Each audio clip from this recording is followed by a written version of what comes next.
Hello, and welcome back to another episode of C-Level Leadership. I am your host, Darren Mell, very average human being. And this episode, we're part two of talking about um, being a leader in the digital world as well as AI. And what I wanted to talk about in this episode is along the lines of trust, visibility, and that danger of going quiet. You know, I believe that digital leadership, it fails politely.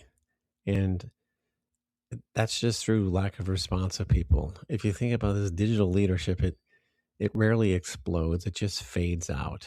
Trust doesn't collapse in dramatic meetings. It erodes in delayed replies, in polished updates with no real conversation, and also in leaders who are visible but not available.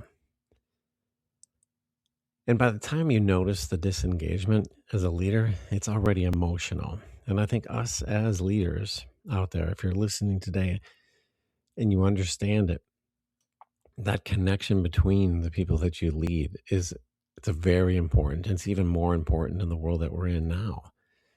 And in the remote environments, there's the disappearing leader problem, the invisible employee problem, and kind of what leaders maybe you should never outsource to AI. Because absence is louder online than I like in mic feedback. In the first section, I want to talk about like how does trust quietly erode? How does that even happen? It's a variety of ways, but some of them are leaders that only show up when there's a problem. I'm not saying you're on the golf course, but I'm just saying that if you're only swooping in when there's a problem and not checking in just when things are good, that's a problem in itself. Then there's also visibility theater versus real availability. When people know that you're just kind of there to be on stage, I previous episode I talked about the empty shirt. The empty shirt is someone just kind of comes in, hits people with a few high fives, asks a couple people if they're doing okay, and doesn't even stick around long enough to hear the answer. That's a problem. And then automated communications that replace the real voice, and then consistency over charisma is really important as well. I ask you leaders this: do people hear from you when something's wrong, or are you present, or are you just online?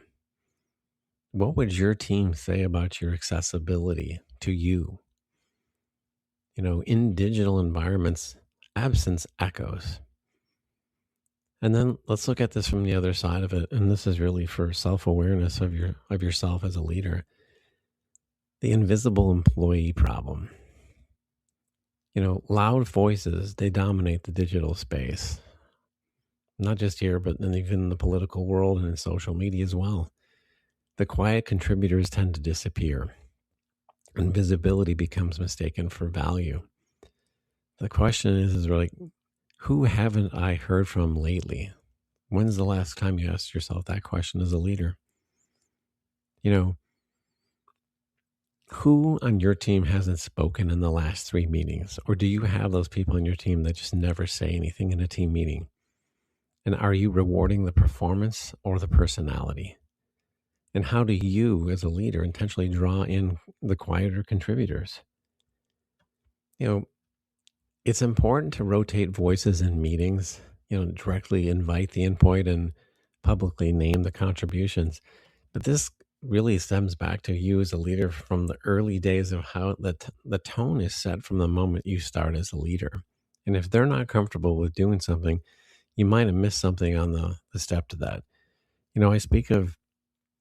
I've been in a new role for the past 5 months, and it's 100% remote, and it's a global team. And I knew for a fact that I wasn't going to be able to break the ice with these people. It took time. And really, it was about after month 4 where I feel like I started to get to know them more on a personal level.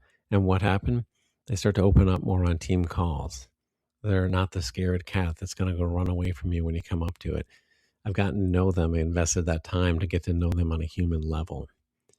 So, the real I think the real risk here isn't remote work, it's remote relevance. And then the other section I wanted to talk about today is what leaders should never outsource to AI. And, you don't want to outsource appreciation, apologies, or outsource hard conversations. AI saves time, it doesn't save relationships. And I ask yourself these questions as a leader, and I think a lot of leadership that I've seen is just you grappling with how are you as a leader, and are you willing to answer these questions? And I would ask you, does your gratitude feel personal? When was the last time you delivered hard feedback live instead of typed? Could someone swap your name with another leader's and your message still fit? Ooh, that one hurts. And the core truth to all this is, if your leadership sounds interchangeable, your influence soon will be the same. And just sort of wrapping up too is like, I call it leading with pixels and presence. Imperfection, it builds relatability, and humanity beats polish. Humor and humility travel through screens. Tools change, but people don't.